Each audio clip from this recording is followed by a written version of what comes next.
What's good, YouTube? It's your dog, J Real Sly. Back again, slide on your timeline. You know what I'm saying? As they say, reacts don't crack. So going back to back. We got the real dangers of space from a channel favorite from a while back, The Masked Man. Yeah, just want to hear a little bit more about it. I'm a Dr. Stone fan. I know the next season they're going to space, if I'm not mistaken. And then also I'm a science guy. But all of that aside, background chit chat aside, is always gonna prefer the like. Hope you guys sub. You know what I'm saying? When you sub, turn on that bell. That way I can find videos like these and we can watch them together. Besides that, make sure you check for Discord comp link down below for all the socials, right? That's in the Discord comp because this was streamed live on YouTube, Twitch, and TikTok.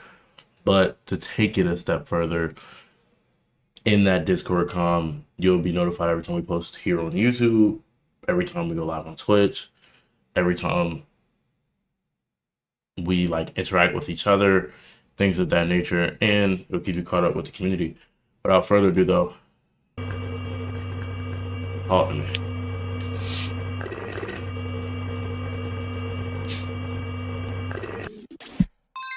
Space, galaxies. I just watched one of his videos before this stream, actually, about Yu Yu Hakusho. I like, to go back to this channel favorite thing, I like the artistic expression in his videos. Space, galaxies, the solar systems, planets, and bright, beautiful stars. Space has become a popular setting for our imagination. We point our telescope to the sky and imagine the limitless possibilities, like transforming beings and Did he just say limitless? primes, tales of a Superman crashing down on Earth and living among the people. Even in our music, songs about going our separate ways and life on Mars. Yeah. Some guy called George shook the industry with Star Wars, spawning books, shows, games, and 6 movies. Just 6. Some guy called George. Just 6 movies is crazy. There's no war in boxing, say, and manipulation. Focusing our scope to anime, we see human-piloted space mechs seen in the iconic Gundam, which I would like to say, I've tried getting into Gundam, but I'm scared to start since I don't know when it'll stop. Some of the best animation ever belongs to Gurren Lagann, and from what I've heard, Legend of the Galactic Heroes is a must-watch because of its plot and characters. Ask any Hispanic that's 30 or older about Saint Seiya, and watch them return to their childhood. Even Dragon Ball, which once started as an Easter egg hunt martial arts tournament wrapped in a Sun Wukong reference, evolved into a race of alien warriors. Limitless potential and wonder. But as we see the bright stars, we can also see the warriors. Limitless potential, and you pull up my goat. Potential and wonder. I like what you did there. But as we see the bright stars, we can also see the dark void that occupies the space between them. The possibility for limitless dangers and horrors. In the grim darkness of the far future, there is only war. And overpriced figurines and paints. Warhammer. If I speak about 2% of the lore and story, this video will be 8 hours. What you need to know is that it's super fucked. Pull the plug on the Emperor and salamanders are the goats. Some imagine a universe that isn't completely fucked, but that we are not alone. And that is a horrifying thing. Xenomorphs are something I wouldn't wish on my worst enemy. I don't even have a worst enemy, but for the sake of this example, fuck you, Byron. If it isn't a xenomorph, then it will be a necromorph. I was 10 years old when I was introduced to Dead Space. I can vividly remember that was the first time I stayed up all night. Going back to anime and manga, Terraformers sees us encounter super cockroaches, which I can't decide if these things creep me out or has me questioning Japan's race relations. Other dangers can destroy entire planets like Galactus and his Silver Surfer. For every story showing how amazing the human will is and its innovation, there is also a cautionary tale of danger. That in hopes of avoiding extinction by our own hands, we simply place it in the hands of something else in the cosmos. Even the FromSoft games, no matter Demon Souls, Bloodborne, or now Elden Ring, all go back to Eldritch Horrors, and I'm pretty sure Cthulhu's in the new Doom game. But indeed, the phrase to infinity and beyond can really be as horrifying as it is inspiring. The fear of the unknown, no matter if it's on our own planet or... That's like a huge reason we're afraid of the dark. We're not afraid of the dark itself, we're afraid of what's in it. It's kind of like people being afraid of heights. You're not afraid of heights, you're afraid of falling. You get what I'm saying? It's like at that height, you're extra afraid because you know a fall is death. You get what I'm saying? But yeah, it's crazy like how most of our fears stem from our like kind of control freakish need to like know everything in a way, yet a lot of us live like contempt, ignorant to certain things, whether it be relations with people, relations with things, you know, even like take it to like a small subgroup, like people who power scale on TikTok, who don't do the extra research to like read or ask questions. Those little things shows how like while we are content with knowing a little in some areas, there are others to where like for us to not know everything is what makes it terrifying. It's like the ocean. Elsewhere is a playground for our minds to create so much. But what if the real danger of space isn't world-eating beings and man-hunting aliens, if not something else entirely? This brings me to one of my favorite manga, not just space manga, made by the same mangaka of Vinland Saga, Makoto Yukimura. I mess with that guy. Or Planets. I'm pretty sure it's Planets. Nah, Fun Planets. fact, this series would actually inspire the author of Attack on Titan, Nishiyama. Word? But the inspiration for this story, when it comes to Yukimura, was Arthur C. Clarke, a major inspiration while writing this. Arthur was known for his science fiction works and co-wrote one of the most influential films, 2001 Space Odyssey, which was made back in 1968. Clarke's works overall were big on imagining the future and how we as people would react when faced with things that shattered our current beliefs. While Planets addresses this in part, I do not want to mislead and say it is the central focus of the story, but if not, the lifestyle of space and how certain characters choose to live in space can be seen as an exacerbation of real present-day issues. Think WALL-E without the fat people. So interesting to me Planets is a side how an artist can work on two different works and the art style is like you can tell they drew it, but the art style is different, if that makes sense. Like you can see the similarities, the same person drew it, but I think it's very impressive that they can like draw kind of in a different style while it still is technically a part of their style. It's like on the cusp of the other like expression of it from one work to another work. sci-fi manga following characters that are a part of a trash collecting group, and they get caught up in dealing with more serious issues, including a space terrorist group. While focusing on different characters at times, the story all comes back around a central theme. In this time period, some people have even been born on the moon as Lunarians, and many from Earth Lunarian? Oh, do you have a lot of explaining to do? find their home amongst the stars. While collecting trash, one of the members of the crew seems to be spacing out often. A man by the name of Yuri. One of the other members, Hachimaki, who wishes to get his own ship one day, describes Yuri as such. I've known Yuri for about 2 years. I've never heard him complain, not once. Strange guy. Very quiet. Whenever we're not working, he just zones out, stares into space.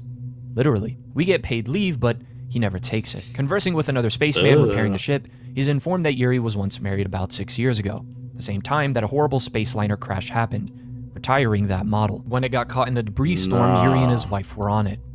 The cabin got ripped apart, but Yuri, the lucky little devil, was in the back. They never found his wife. Okay. The body could still be floating out here somewhere. On a future mission, Yuri once again seems distracted. And that's why he's always looking off into space. Like the off chance he might find it. His mind elsewhere in the vast void. That's a good plot. But Yuri amongst the debris storm found it. What he has been searching for 6 years, a compass. Getting hit and knocked unconscious, he begins to fall, almost reaching the atmosphere, but is saved by Hachimaki, and opening the compass, he sees what was written inside. Please save Yuri. At the time of the crash, she must have hoped that anyone would save her husband. 6 years later, and her wish has come true. Years of collecting debris from space, Yuri leaves one thing out there for his wife. A lily. A singular flower. Hard. Maybe it will find its way to her, the way the compass made its way to him. For only 26 chapters, this manga does. I don't know what that ominous audio cut was, but that is so symbolically good, bro. Does an impressive job of showing the growth of the characters. As just 3 chapters later, we see how far Yuri has come from the state we first met him in. Visiting Hachimaki's family, his younger brother Kyotaro is working on what's come from the state we first met him in. Visiting Hachimaki's Oh, it says he speaks Japanese. I thought it said Yuri speaks now. I was about to say, that's crazy. family, his younger brother Kyotaro is working on rocket prototypes, but an accident causes the destruction of the beloved compass. Yuri for a moment seems like he's about to lose his composure, but then says everything is okay. Later, the kid is told about the importance of the compass by his brother and rushes to apologize. Yuri speaks on his journey, one many of us partake in, to find peace and meaning. I was young. You know what's so tough about this? It's like Vinland Saga. Similar. And that's what I'm saying. Like an artist through their work is pushing a message or a narrative of sorts that can be overarchingly contributed to like a way to live life, but beyond that they are like imprinting their own experiences in a way onto the work in large in which they're creating. So it's so interesting that this is reminding me of Vinland Saga, yet they're two different stories. Like the themes are like different. I don't even know a lot about this, but from what I'm seeing, the themes and like where it takes place and all these other things are completely different. But just in this character alone and what I'm hearing, it sounds like part of the journey Thorfinn has to make. Like a huge thing for the author is finding yourself in some way, and how all of his characters have to do that in one way or another. And it might imply that like before the author found himself, he was drifting and lost, like most, if not all of us are. And it's just so cool that even though it's not, the same thing to the point where it's like droning on, droning on and repetitive, it's so interesting to me that he's in different ways still like telling you in a way it's okay to not know who you are, and that finding yourself is a journey. Confused. Didn't know what to do with myself. My mind was just swimming. I couldn't figure out anything, who I was, what I wanted, all of the stupid stuff you get obsessed about when the whole world is open to you. What's good and evil, what's dedication, what's duty, real chicken and egg type philosophical conundrums. Where does space end and Earth begin? I was searching for the truth. I walked a lot. I was wandering around aimlessly until I knew what it was I wanted. Pretty freaky, don't you think? Well, I held on to all these questions. I was going to get some concrete answers. One day I was hiking through the North American plains, and I got up to this ridge that looked down on a beautiful Calais. And this ancient Native American was there, sitting cross-legged in front of a fire. I asked him my questions, but he laughed at them. Kitaro? Once again, I really like how this author, though being Japanese, is not, I don't know his ethnicity. I'm assuming, as a lot of his works have been adapted into anime, that he's from Japan, or at least was living in Japan. But it's interesting that throughout his works, he's adapting cultures and stories from other ethnic backgrounds and other, like, just in particular geological locations. Because as a kid, if you're particularly into anime and manga as a genre, at some point you've probably went and gone like, oh, I'm going to create my own show. And when you're making characters in your head, they all have Japanese names. Now, even with the RDC joint, with them talking about making an anime, they all had Japanese names. And then now what they did with their current stories, like they've adapted it to the culture that they're actually in, and something that you can more intimately talk about and discuss. And it's just interesting to see that this is a accredited author doing that same thing that, like, I feel like a lot of us who are into anime that aren't from Japan need to realize you can tell a story about Japan if that's your, interested in doing. But it's okay to tell stories about other places, even going further than the place that you currently reside in. Where is the border between the Earth and space? My life has shown me that there isn't one. There is no boundary. The universe is a whole. The things in it separated only by a lack of understanding. Yeah. Now I've let go of my questions. I told myself that when I found it, I would leave outer space. Her compass kept me up there. But the old man was right. The clarity I'm searching for does not, indeed, exist. Outer space, Earth, their names. One is no different than the other. And so, thank you for breaking the compass. Yuri was able to find closure from... Narratively, that's hard, because it's the thing that was like tying him down, not to space itself, but to the fact that these two things are separate, despite him knowing that they aren't. And in breaking that, it essentially narratively broke that wall in his understanding.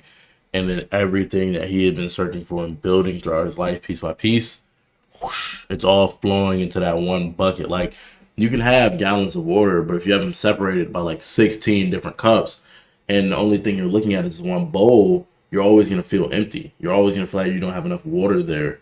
But in him breaking the compass, that wall separating this one bowl or this one container from all that water disappeared. So now you can see how much water is actually in the cup. And there's so much more than you even like thought.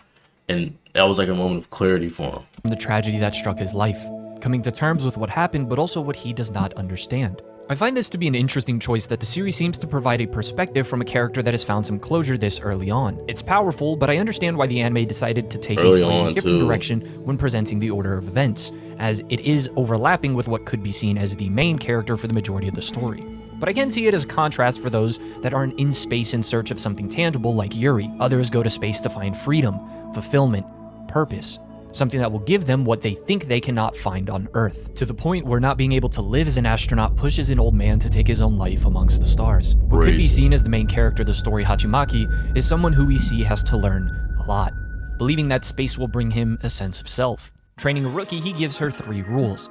Step 1, forget everything you already know. It's useless. Humans have crawled on the ground for 4 million years. The narrow-minded believe we cannot survive without gravity. They're scared. The kind of received wisdom creates pointless boundaries. Step 2, gravity does not exist. Gravity limits your world. Step 3, forget that you're from Earth. I think that is figuratively there. Gravity limits your world because it's something that you believe in to hold you down. When in actuality, gravity's different in a lot of places.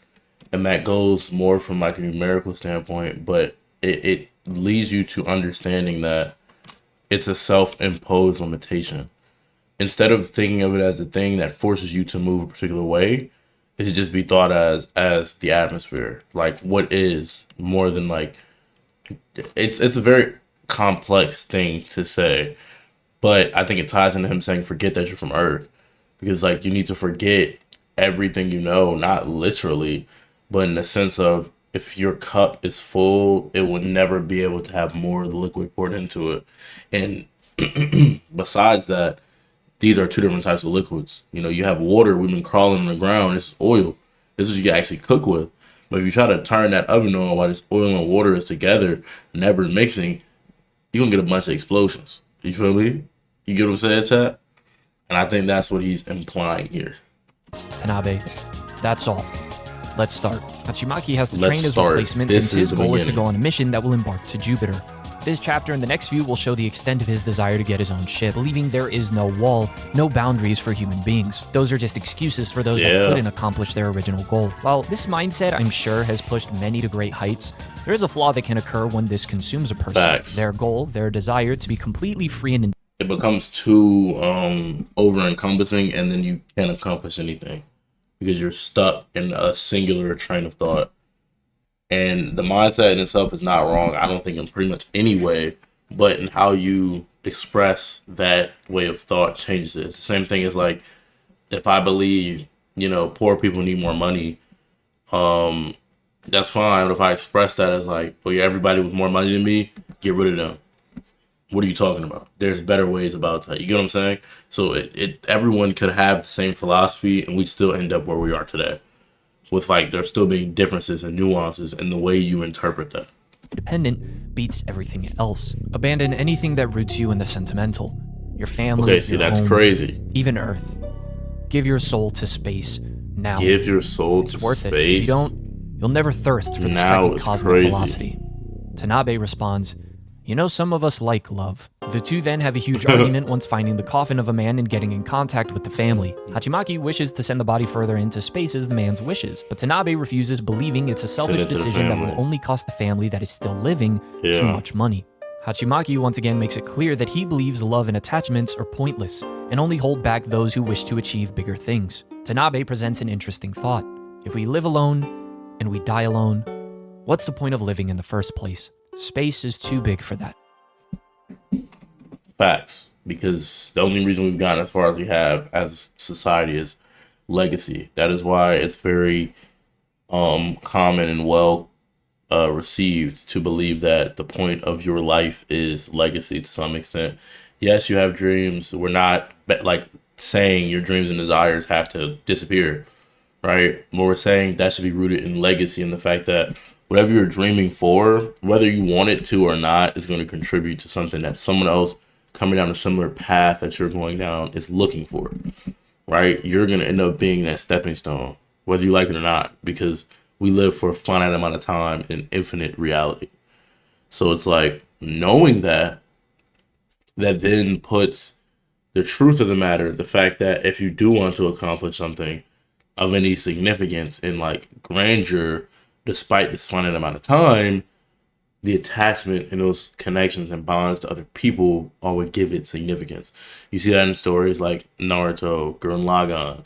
There's plenty of stories time and time again that speaks to the importance of that and the essence of not only human nature, but a species. The fact that you move together. You know, when animals evolve, they evolve depending on where they are. So they technically don't evolve together. But one animal going through something, they're not going to evolve. It requires a species. It requires doing things that helps you survive that situation that is extremely adverse. And then that evolution occurs. You get what I'm saying? So the point he's making here is if you think your dreams are that important to the point where you're just going to live alone and die alone, you will have nothing because you can't take any of that with you. You feel me? See, while many stories present the idea of planet-destroying beings, things out there that will destroy the floor on which we stand, the fear of not being the only thing in the universe, Planets, through the experiences of the characters, in particular with what we see with Hachimaki, presents a far more grounded fear, a realistic danger, the real danger of space. That in this grand and endless vastness, there are no aliens, there is no heaven, there are no gods, there is nothing but us. We are completely alone. A great space is stylistic cool choice. and cold at approximately minus 454.81 Fahrenheit and minus 270 degrees Celsius. However, because of the lack of air, according to NASA, space makes for a poor heat conductor. So if you were in space and lost your helmet, your bodily fluids would begin to slowly boil and evaporate. Do not make the mistake of trying to hold in your breath either. The pressure change would cause your lungs to burst in your chest. Air expanding in your ears will cause deafness. Now, thankfully, you would lose consciousness quickly. But imagine you didn't have a crew around. Your body would simply float away in space, separated from everything and everyone. Even without such a horrid catastrophe, being confined in a suit or in a shuttle, you are isolated and separated from everything else. I know some of the training for astronauts is super crazy, but to me, the idea of being confined on a ship for months at a time with a few people in space sounds like the most miserable experience. Physically confined, but mentally left to contemplate the void which you are looking at directly and can't ignore. Hachimaki deals with this later in the series, to the point where even sex is uninteresting to him, broken by the vastness of space. Before that, he is still hell-bent on joining the team that will embark to Jupiter, believing that he will need to abandon his humanity to achieve new heights and be the next progression of human existence. Not everyone will agree with me on this, I know that, but hidden deep within everyone is the power to create and destroy. And those that tap into that power are the ones who will lead the way into space. At least that's what I believe. Up to this point, one might think he is simply super driven. I think in general, everybody has the power to create and destroy. It goes into what we were talking about in the other reaction about negative emotions and how negative emotions only lead to decay. When you understand those negative emotions and do what oftentimes is considered the opposite of the general consensus of what to do while experiencing those negative emotions, that you create this positive energy, the JJK reference, where you're now able to create bonds, friendships, emotions, partnerships, development, etc. Those were my thoughts also in the first read, but after a bomb goes off by a terrorist group trying to prevent humanity from going further into space, just to make the same mistakes they did on Earth, Hachimaki simply goes to a bar, despite being right there in the heart of the disaster. When questioned, his answer comes off as incredibly heartless. Tanabe once again confronts him and the innate human ability to care for others. As Hachimaki admitted earlier, Tanabe is invading his space, and he can't stop her. Still, he is determined to be on his own. His insecurity, loneliness, pain, regret, to share them with no one. He doesn't need anyone, and soon enough, he won't need the apparition he has been speaking with. Figuring out the bomb was planted by Hakimu, one of the people that is trying out for the Jupiter trip, he corners him and is ready to shoot. Hakimu even says that Hachimaki has space in his eyes. The second... Yeah, because emptiness, bro. I don't care. He's like that one clip on TikTok, bro. What he said, I have nothing, bro. They keep trying to play me. Bro, I have nothing to live for, bro. Or the other clip, I hate you, let's die. When you pull that trigger, you'll be reborn.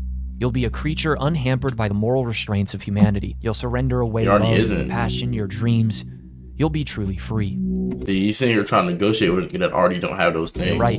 I'll be utterly alone, but space is the only friend I need. Tanabe tries to snap Hachimaki out of it. If you fire that gun, Hachi, you'll die with him. Hachi mocks how it's always about love and compassion, and that he doesn't need to be saved from himself. What a convenient excuse for getting nothing accomplished. Cowards, idiots, traitors, and goddamn fools. They can all be forgiven with love. Hachi goes to take his shot, and Tanabe stops him with a kiss. Stopping Hachimaki, and with Hakimu witnessing this, the terrorist attacks stop as well. Wow. A black ocean of emptiness. Now, realistically, did I want him to blow that John? Probably not. Because I don't condone the taking of human life. There should always be a better way. Very optimistic way of looking at it. And I know it's often not the case that there is a better way. But I feel like for me to think violence is an answer, I offer up I don't like people who hype up violence like a good thing. I view violence as like, if I got violent with you, I was, as a man, too incompetent, too insignificant in that moment. I view it as like, say I get into altercation, I have to fight a guy, I win. I'm not going, oh yeah, I whooped his ass, blah, blah, blah, blah. I'm like, dang, bro. I couldn't, like, you know what I'm saying? There was no other option for me. I was at my weakest right there. So I had to give in to a primal desire to just, there's no way out. I guess just try to destroy the thing that's going to stop me from getting what I want. That's like the idea of my consciousness serving no significance because I couldn't help in that moment. And I had to just surrender to some primal code, that wasn't me. So I don't see that as a victory. Now, obviously, adrenaline, all types of things. Yeah, I'm going to be like, oh, you see that combo I hit? Da-da-da. But then it kicks in like I was at my weakest. My back was against the wall. That's fear. It's cowardice. Oh my. Let me not get into it. Carrying a man on his back, Hachimaki walks on the surface of the moon. Two lost souls with nothing around them and no help in sight. I've been carrying my co-pilot Leonov. We were on a training excursion, piloting a ship very similar to the Von Braun. We plan to orbit the moon 8 times. That was the plan. Earlier, Leonov speaks of how he dumped his girlfriend and wishes to be far, far away from Earth. Shortly after, the plane crashes and Leonov is severely injured. Hachimaki asks if Leonov wants anything in his will in case the worst happens. I'm so far. 380,000 kilometers from Earth. I can't die here. They only have 10 hours of oxygen if they breathe calmly. So now carrying his partner on his back, Hachimaki walks, just to breathe raggedly, focusing, one foot in front of the other, trying to be relentless. But the thoughts of Tanabe are making it difficult. With 3 hours left, Leonov says he won't make it, and he apologizes to his mother that he abandoned for space. Furious, Hachimaki calls him a coward, and that he should have stayed home, screaming that he regrets nothing and will fight alone until the end. The gas? With no more strength to carry on, to collapse, and with no hope left in sight, it seems bleak. Until a ship appears and Tanabe calls out again. In a rage-filled defiance, Hachimaki screams at her to leave, but breaks down into tears, asking for her and the others to please save him. He's still alive. His mother's waiting for him to come home. Fire. Hachimaki eventually does go on the expedition to Jupiter, but by then, he's a very changed man, marrying Tanabe. Hachi even reflects on the nature of rockets themselves after his younger brother says, a rocket's only good if it doesn't come down. Mine aren't that good. Quote, they're so simple. Rockets. They head in one direction at a constant speed with one purpose. So brave, so beautiful, driven only by the will to escape. Such a sad existence. Hard. Space is too dangerous and too wonderful to face alone. That's a good quote. But as stated earlier, space and Earth, where does one end and the other begin? There are no boundaries. So the saying that applies to space applies here on Earth. It is far too dangerous and wonderful to face alone. On the expedition to Jupiter with Tanabe waiting back home, Hachi delivers a message. This is the longest journey I've ever been on. Waiting back home, Hachi delivers a message. This is the longest journey I've ever been on. It took a year and a half to get here.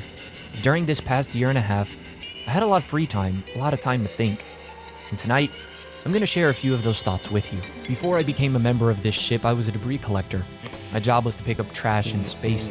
I worked with some great people, but I didn't like my job that much. It was hard, dangerous work. Most of the time we were understaffed, and it was the absolute least cool job you could possibly have. I kept telling myself that I was only doing it temporarily, just to save up a little money. When I saved enough, I was going to buy my own spaceship. And then I was just going to explore. I was going to take that ship everywhere. I was finally need more money for fuel, going to feel real freedom.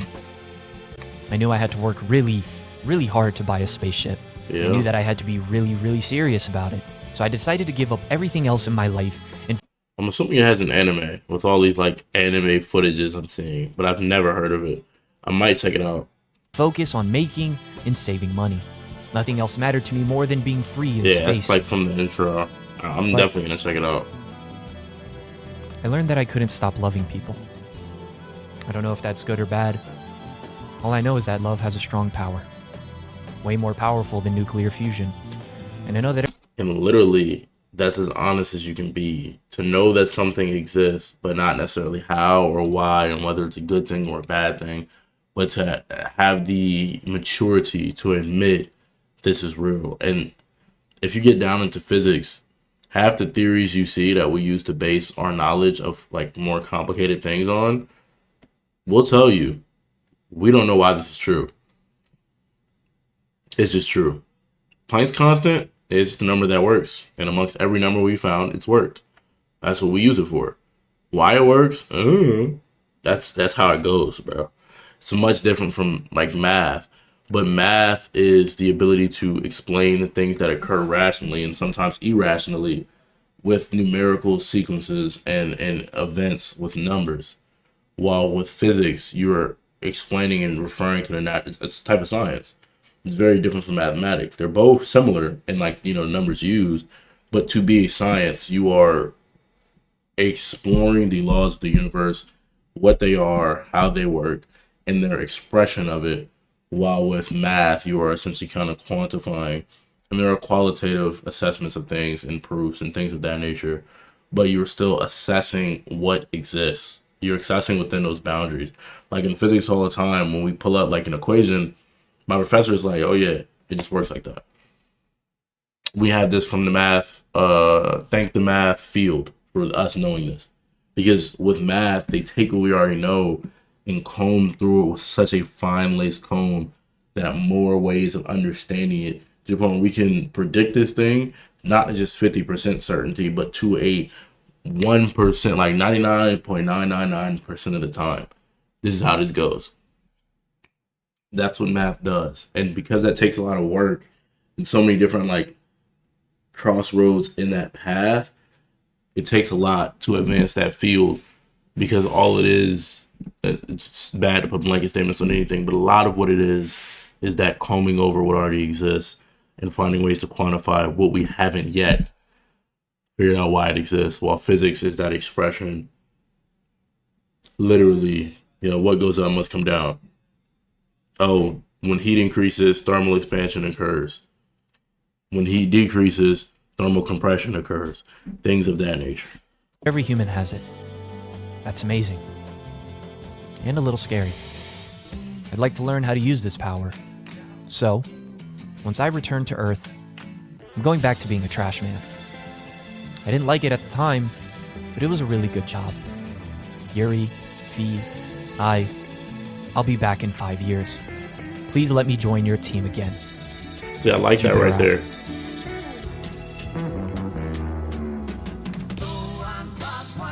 I like how he has the ability to take something, not saying the show isn't interesting, but it's something I haven't seen yet and something I have no understanding or desire to see, like inherently. Like, yeah, I want to go watch it. I'm going to go watch it. But, something you don't know about, you don't really have a hook.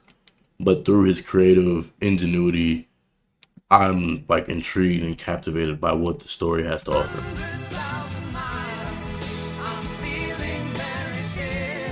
Okay, that was indeed the outro. As always, I appreciate y'all for watching. Make sure y'all stay happy, healthy, and hydrated. And it's time to catch me next. Peace.